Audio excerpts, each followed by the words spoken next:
Much has been said about the HiFi T2.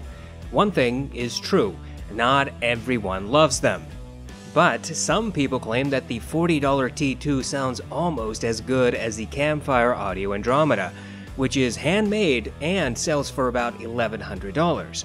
I have said many times before that money is a bad indicator of quality, both in build and sound.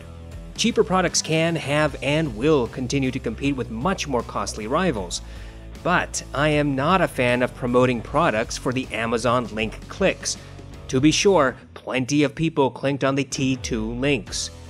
I am not going to regurgitate a T2 review. Every YouTuber has talked about the IEM and said the same stuff over and over again. I'm not going to waste your time or mine. But I do want to focus on the original claims. First, that the T2 is a real competitor to the Andromeda, and second, that the T2 is a great bargain. Is the Tin T2 the Andromeda at 3.6% of the price? Is the Tin 2 an excellent value at $40? And add to the mix the newest Tin HiFi IEM, the T2 Plus. Does the Plus offer any competition? Well, yes and no. You see, like with all fairy tales, there is some truth to what people say. But by the time you hear the fairy stories, the kernel of truth has morphed into unrecognizable proportions. For those unable to listen to the whole review, here's the short version. Both the T2 and T2 Plus are good value for their particular sound signatures. They are not the Andromeda in any other way but for build quality. And the Andromeda is by no means an amazing IEM. In fact, it is among the most unoffensive products you can think of in terms of sound alone. It lacks excitement and instead brings a fairly neutral sound at the cost of some things you might find unacceptable. To properly test the claims, I compared AB, the Andromeda, T2, and the new T2 Plus. The Plus is the final revision of the T2 that Tin HiFi will make.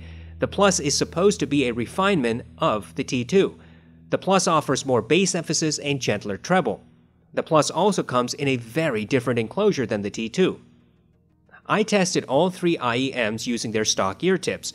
Ear tips make sonic differences, whether you use silicone or foam or perforated or hybrid. For this test, I used the standard tips for each IEM. The only thing I considered is which stock tips fit best for me. And as it turned out, I used the stock foam tips for all of the IEMs. Cables make absolutely no sonic difference at all. Cables should be upgraded only if 1. The cable is of very poor quality construction, 2. is damaged, 3. you need a termination other than 3.5mm, or 4. aesthetics. Buy cables for any other reason and you've wasted money. Consequently, I did not use Leeds cables or any cables using purportedly exotic materials. I will not waste money on them and I will not promote such nonsense. I tested the IEMs on 3 DAPs. The first is the FIO M3 Pro. The second is the KN N5 II using the E01 DAC amp module. The E01 offers an ES9038 DAC and selectable amplification modes between A and AB. The third DAP was the 2019 Ibasso DX160. I used my FLAC library and played the same music for each IEM. I volume matched to the best of my ability. I made sure all IEMs were securely and comfortably in place before listening each and every time. I went back and forth repeatedly to determine the differences. I listened to dozens of songs over and over again. However, since reciting my findings for all those songs would be painfully long, I will instead select 2 or 3 for each frequency range. This, I believe, will provide a fair representation of the sound from each IEM. Moreover, each DAP I used has slightly different sound signatures.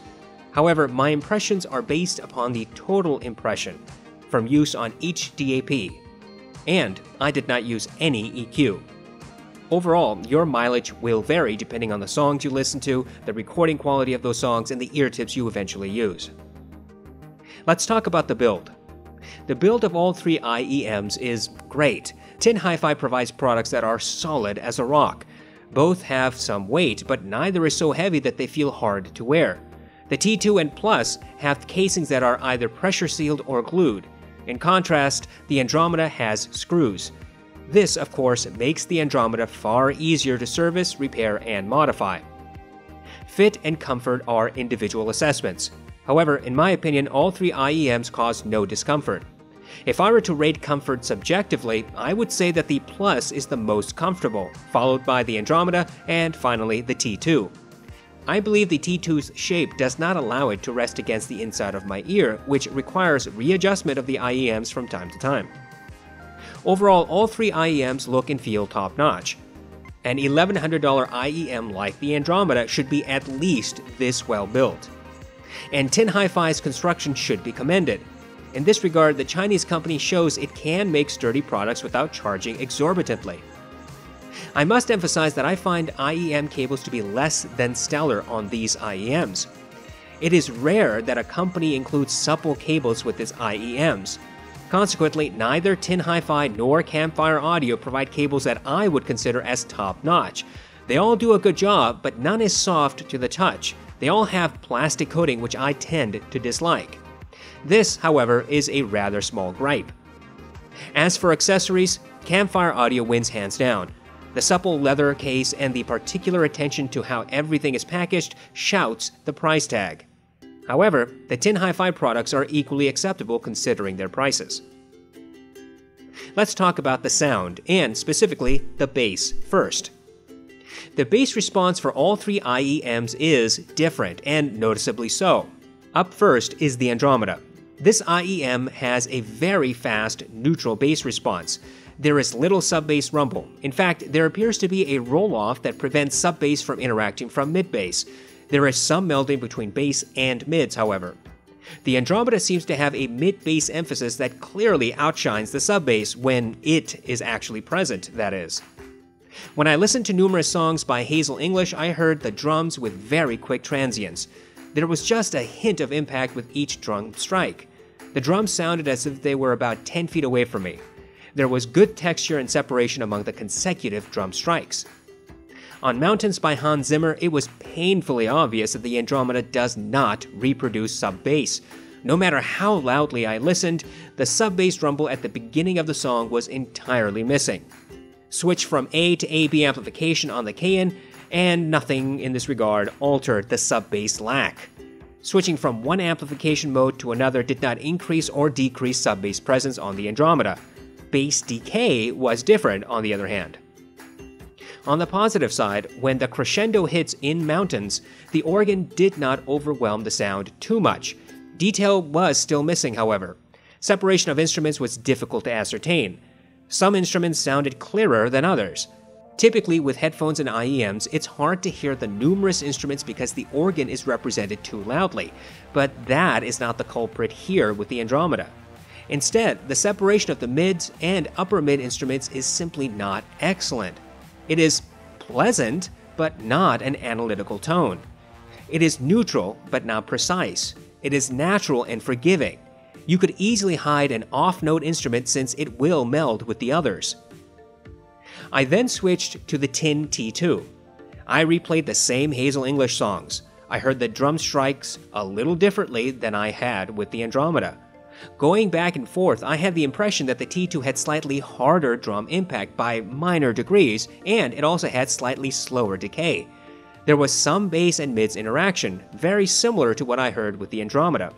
The drums sounded more intimate on the Andromeda, however. The presentation of Mountains was, in a way, somewhat similar to what I heard with the Andromeda as well. Sub-bass was mostly gone on the T2. In fact, moving back and forth between the two IEMs, I could not hear any sub-bass difference. What I did hear on the T2 was more clarity in the mids and upper mids when the crescendo hit. I was a little surprised at first and switched back and forth between the IEMs to make sure. The mid-centric instruments in Mountains were noticeably clearer on the T2 than on the Andromeda. It was not a difference of slight variations. Instead, the Andromeda's presentation seemed veiled in comparison. I then switched to the T2 Plus. When I listened to Hazel English, it was immediately clear that the Plus offered a thicker bass response. The drum impact was less visceral. It sounded a little muddy when compared to the T2 and the Andromeda. The Plus had the slowest decay of all three IEMs. The drums sounded more distant than they did on the other IEMs. For example, with the Andromeda, the drums seemed about 8 to 10 feet from me. On the T2, they sounded a little bit further back, but clearer than on the Andromeda. And on the Plus, they sounded further back even still, and as if the drummer had taken a lighter approach to the drum beats. The differences were not huge, but obvious. Whereas I would say that the T2 and Andromeda were slight variations from each other, the Plus was a big step away from the Andromeda and a small step away from the T2, if that makes any sense. I then switched to the mountains on the Plus. I am happy to say that the sub-bass was slightly more prominent here than on the T2 or the Andromeda, but unfortunately, it was still not accurate. There is still a roll-off of the sub-bass region that prevents the reverberation in the sub-bass to linger. The sub-bass reverberation and rumble finally shone through at the crescendo. It was not overbearing, but was clearly present where it had seemed missing with the T2 and the Andromeda. Separation of instruments was about average. It was not better than the Andromeda and probably slightly worse than the T2. My overall impression of the bass is the following. The Andromeda has little sub-bass expression and relies mostly on mid-bass emphasis. The bass and mids interact a little. The bass sounds fairly intimate. There is texture and detail in the mid-bass region. The T2 has little sub-bass. It has about the same amount of mid-bass emphasis as the Andromeda, but drums sound clearer on the T2 than on the Andromeda. Whereas the Andromeda provides an intimate feeling, the T2 has a more clinical and analytical approach. The Plus has a little more sub-bass presence than the other two IEMs. It is not overbearing and in no way distorts the bass frequency. The separation of sub-bass and mid-bass is mostly lacking. Decay of the bass is slowest on the Plus. The fastest decay is on the Andromeda. The original T2 is somewhere in the middle. Let's talk about the mids. To test the mids and vocals, I went to a vocal-centric artist. I listened to several songs by Guy Clark, who is a renowned American folk singer, and I also listened to several tracks by Michael Jackson. The Andromeda represented Guy Clark's gravelly, coarse voice with a lot of smoothness. It did not add distortion or harshness. Guy's music often includes multiple acoustic guitars. The guitars tended to meld together, but had a natural enough transience. That is, the guitar plucking did not result in sound that distorted the vocals or distracted from the vocals. I have heard IEMs that add coarseness to Guy's voice, but the Andromeda kept him fairly neutral, but smooth. What was surprising is that most headphones and IEMs I have used make Guy's voice sound gravelly and coarse, which is indeed his character. But some products like the ZMF Icon and Shozy Form 1.1 smooth out the voice, and the Andromeda smooths out the voice as well. A lot of the Marlboro Man type voice is lost with a sheen of, well, smoothness. I then listened to some Michael Jackson hits on the Andromeda. Michael's voice was smooth like a criminal. There was no harshness or sibilance. There was no distortion. Michael's voice sounded fairly close. There was some melding between the vocals and instruments. Michael's voice always sounded a little recessed. I switched to the T2. It was readily apparent that the T2 had more clarity overall than the Andromeda when I listened to Guy Clark. The Andromeda sounded more intimate, whereas the T2 had slightly better separation of vocals from the guitars. The guitars reverberated similarly to the Andromeda. Maybe there was some slight difference, but I really could not tell. Guy's voice on the T2 was not as smooth as on the Andromeda. The difference was noticeable upon A/B testing. Neither IEM had truly accurate reproduction of Guy's voice. On the T2, it was a little easier to hear the different pitch of Guy's voice as he sings. The Andromeda's representation does not do this because of its more intimate and smoother sound. The variations here are not ultimately supremely significant, but I can say that the Andromeda's slightly smoother expression is not consistent with how I've heard Guy's voice on other IEMs and headphones. I listened to a splattering of Michael Jackson songs next on the T2. The Andromeda made Michael sound closer and more natural, as I said, but the T2 had a more analytical approach. Once again, the T2 provided more clarity overall. Separation of the backup vocalist was noticeably better on the T2 than on the Andromeda. Michael's voice was less intimate. There was just a little bit more sparkle in the vocals on the T2. And whereas Michael's voice sounded recessed on the Andromeda, the T2 pushed it forward. This made it very easy to hear his vocals. I next listened to Guy Clark on the T2 Plus. The guitar reverberation was the longest on the Plus. The guitars also had more presence. The guitar plucking was a little more obvious. On the Andromeda and T2, the plucking was fast and more quiet in comparison. The Andromeda had a little more detail in Guy's voice. I could hear slight perturbations on the T2 that I simply could not hear on the Plus. In other words, Guy's voice will crack slightly or change pitch slightly in the middle of a lyric. The T2 allowed that to come through, and the Plus not so much. The Andromeda also provided more slight variations in Guy's voice than the Plus, but not as much as on the T2. I must emphasize that I have listened to Guy Clark's songs countless times using a lot of gear. I understand his voice and its uniqueness. It is easy for me to nitpick differences. The point I am trying to make is that the T2's cleaner, more analytical approach does help bring out some of Guy's peculiar voice characteristics. The Plus hides some of those nuances, and the Andromeda smooths out Guy's voice to something that is entirely different. I switched to Michael Jackson on the Plus. The bass dug a little deeper than on the Andromeda or T2. However, Michael's voice sounded recessed. It appeared as recessed as it had on the Andromeda. However, the overall presentation was still a little clearer on the Plus than on the Andromeda. The Plus lacked the sparkle the T2 had. Separation of backup vocalists was better on the Plus than on the Andromeda, and was slightly less obvious than it was on the T2. My overall impression of the mids is the following. The Andromeda has recessed mids. It is evident upon A/B testing. But even without such comparisons, the vocals always sounded a step behind the instruments. Anyone who wants more vocal clarity and push would likely be a little unhappy with the Andromeda. The T2 has a lot of clarity, and certainly more than the Andromeda. The vocals sound one step ahead of the mix, though a little thin. Although the Andromeda smooths out the details, at least it provides more body to the vocal range. In other words, vocals on the Andromeda sound full, though one step back. Vocals on the T2 sound thinner, though one step forward. The T2 Plus is perhaps a compromise between the T2 and the Andromeda. The Plus is very similar to the original T2. It has a little more vocal body than the T2, but not as much as the Andromeda. It has more clarity than the Andromeda, but slightly less than the T2. Let's talk about the treble. I conducted the treble test with Scherzo for X-Wings, Bach's Double Violin Concerto Vivace as performed by the London Philharmonic Orchestra, and La Musica Notturna from the Master and Commander soundtrack. These songs have plenty of instruments that will get peaky and harsh with the wrong IEMs. I figured if you really want to know if the treble is too hot for you, this is the song that will let you know. On the Andromeda, it was smooth sailing. No matter what volume I listened to, the horns and brass never became harsh. Violins were not ear-piercing and did not cause fatigue. There was excellent treble extension providing detail to instruments.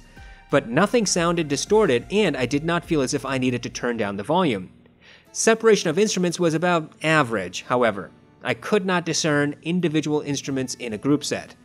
All of this was true for both Scherzo for X-Wings and for the Bach song. I listened to La Musica Notturna, and once again the Andromeda smoothness prevailed. The violin and cello had treble extension without harshness. I think the smoothness was a little too, well, smooth, however. The violin plucking did not have the details I was expecting. The cello sounded slightly muffled or recessed. The violins, however, sounded clear and undistorted. I listened to Scherzo and Bach on the T2. The clarity was once again obvious. So was the treble. The T2 has sparkle that the Andromeda simply rolls off. Horns and brass came close to my personal treble threshold, but never quite crossed it. I listened to the song near maximum volume. The impression I got was that the T2 added more excitement to the treble than the Andromeda. Whereas the Andromeda had a smoother presentation, more tame by comparison, the T2 had a more in-your-face reproduction. Neither was good nor bad, just different. I switched to La Musica Notturna. The violin and cello had energy and detail on the T2. I could hear the squeaky strings on the violin as the bow struck them. The instruments did not become harsh or overbearing. In fact, they seemed to have the energy that the Andromeda was lacking. I have to emphasize that there is fake detail with the T2's presentation of instruments. At first, it may appear as though the T2 has more detail with cello or violin, but that's really not the case. Upon closer examination, what I perceived instead was merely more emphasis to the relevant frequencies. The T2 was not providing more detail than the Andromeda. Instead, it was just clearer and easier to hear the details that were present compared to the Andromeda. I also listened to Scherzo on the T2 Plus. I have to say that Tin Hi-Fi did make an effort in bringing down those hot treble peaks from the T2, but the difference between the T2 and the Plus is not that significant, which frankly can be a good thing. The Plus provides similar treble emphasis, adding excitement to the song without becoming harsh. Some people will still find the Plus too much for them. However, I found that the Plus was an excellent middle ground between the Andromeda's very tame and controlled treble and the T2's very excited and potentially peaky treble. The violins in Bach's composition were slightly rolled off on the Plus. At the same volume, these instruments were half a step less in your face than they were on the T2. This may not be a whole lot of a difference, but if you're just at the edge of your comfort, half a step can be just the right amount. I listened to La Musica Notturna from the Master and Commander soundtrack on the T2 Plus. The Plus did not get harsh, peaky, or fatiguing. The cello and violin sounded clear without distortion. Once again, the T2 had just a little bit more energy for these instruments. Frankly, none of the IEMs sounded harsh to me at any point, and my impression of the treble presentation is the following. The Andromeda extends well into the treble range but rolls it off significantly.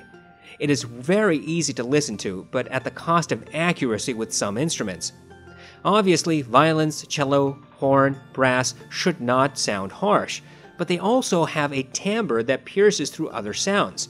Unfortunately, the Andromeda's treble is modulated to make these instruments very polite, and at the cost of their accuracy.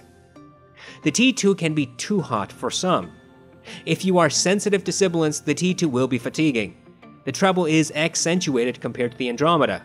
Combine that with the T2's clarity and you get a very different treble reproduction than you do on the Andromeda. The Plus is a modification to the T2. The Plus retains most of the T2's treble but rolls it off just slightly.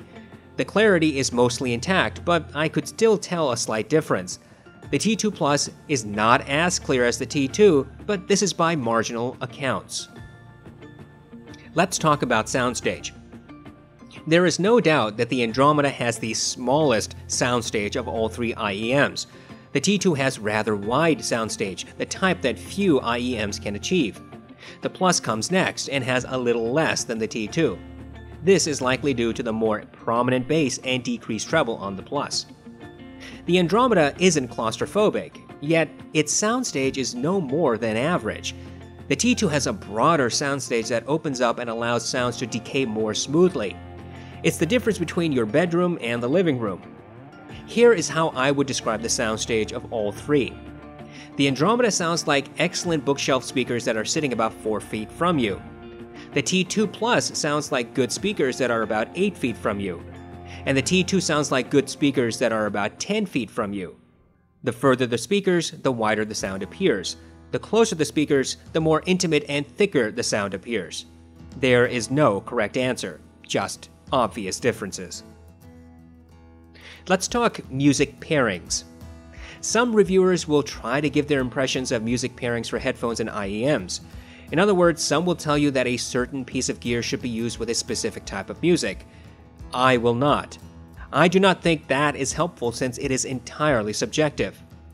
There are general impressions that you can use if you are thinking of buying one of these three IEMs. If you like an intimate sound signature that is smooth, then the Andromeda provides that in spades. The Andromeda does not recreate all details, and in fact, during my testing and continued use over the last 13 months, I do not think that the Andromeda is an analytical IEM. Instead, I would say it reproduces sounds naturally, the way most people would hear it from good speakers. The T2 has very wide soundstage with more clarity. If you like to pick up the minute reverberations and squeaks of guitar strings, the T2 will help. If you like your music clear and more on the analytical side, the T2 is the IEM you should consider. This does not mean that the T2 is cold or harsh. I don't think it is, but many do. Each person's treble threshold is different.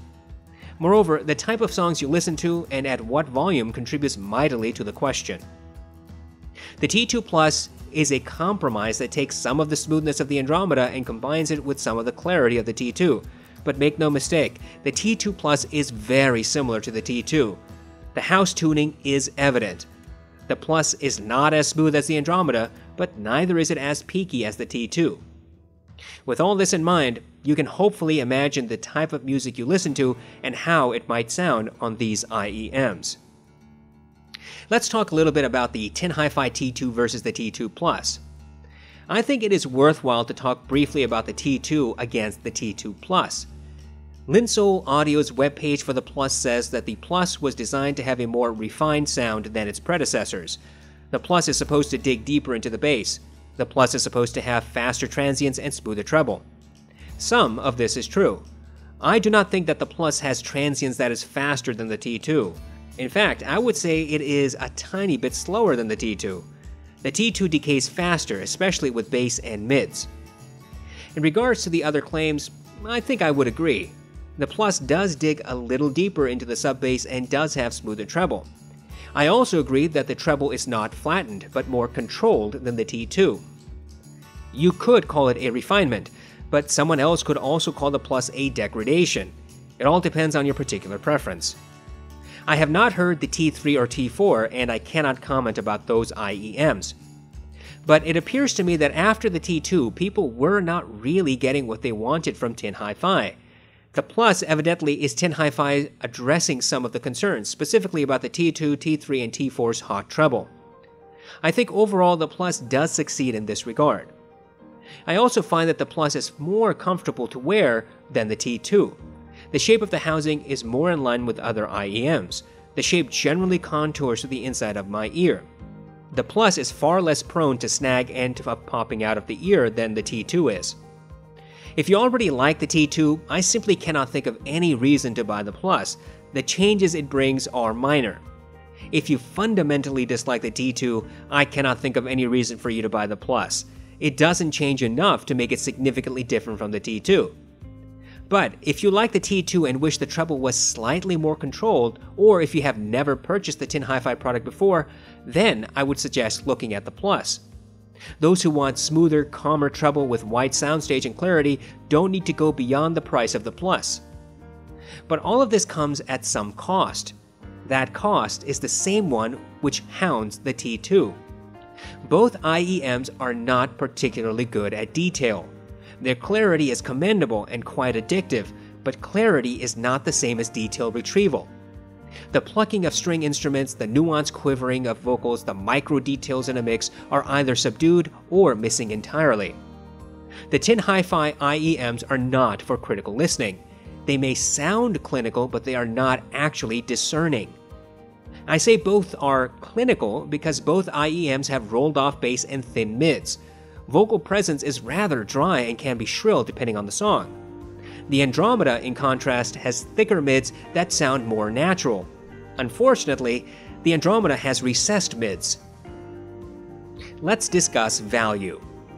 Value judgments are all personal. What I value, you will not, and vice versa. But there are some things you should know. I do not think that the Tin Hi-Fi T2 is the cheaper Campfire Audio Andromeda. The two IEMs do not sound alike. They are starkly different. The T2 Plus is also not a significant departure from the T2. The reviews I have read seem to agree on this. Tin Hi-Fi refined the sound but did not dramatically alter it. If you hated the T2 before, chances are you won't be particularly happy with the Plus. And then we have the Andromeda. Plenty of people like the Andromeda, and I can understand why. It is well built and does everything competently. It has a particular sound signature that people will either like or dislike, but it does nothing that would justify its steep price. I have heard IEMs that sound smoother but are a fraction of the Andromeda's price. I have heard IEMs with more detail, again for a small portion of the price. And I have used IEMs that are as sturdily built as the Andromeda, yet again for a small pittance of the price. The problem I have is that some people claim that the T2 are basically the Andromeda. Some say that these are the best value under $1,000, and I would totally disagree. The T2 sounds different from the Andromeda for better or worse. The different presentation of vocals, treble, clarity, and soundstage are huge between the T2 and the Andromeda. Those differences become rather slight when you compare the T2 against the Plus, however.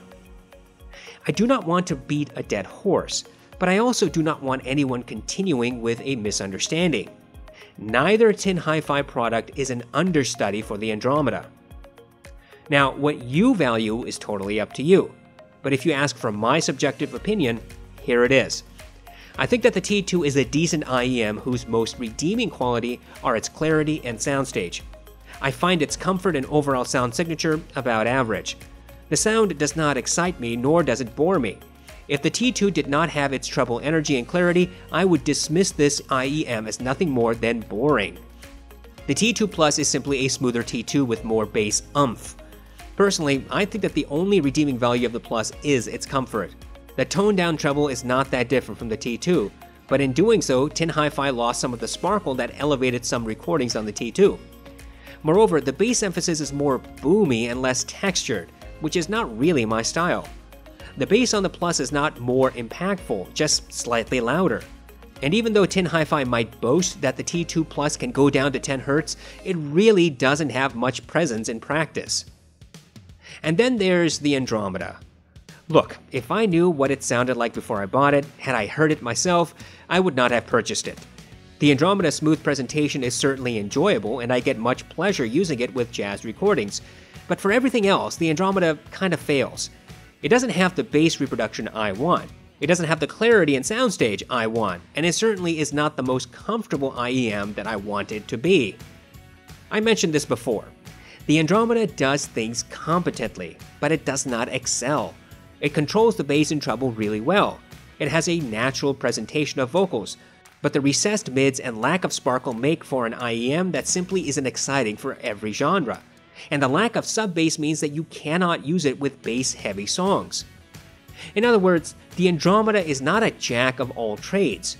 And when you pay $1,100 for an IEM, I think it should be able to do more. I think it should have better soundstage, more clarity, more treble definition, and more bass presence. So, for a value, the Andromeda is a terrible purchase for me. Now that my entirely subjective impression is out of the way, I will emphasize yet again that how you judge these IEMs is what counts. These are my overall recommendations. Do not buy the T2 thinking you're getting a super cheap Andromeda. That simply is not the case. Do not buy the T2 Plus thinking you'll get a vastly different sound from the T2. You won't. And do not buy the Andromeda thinking you'll be blown away. I doubt you will. With all of this in mind, you might love each and every one of these IEMs depending on your own sonic preferences and your setup.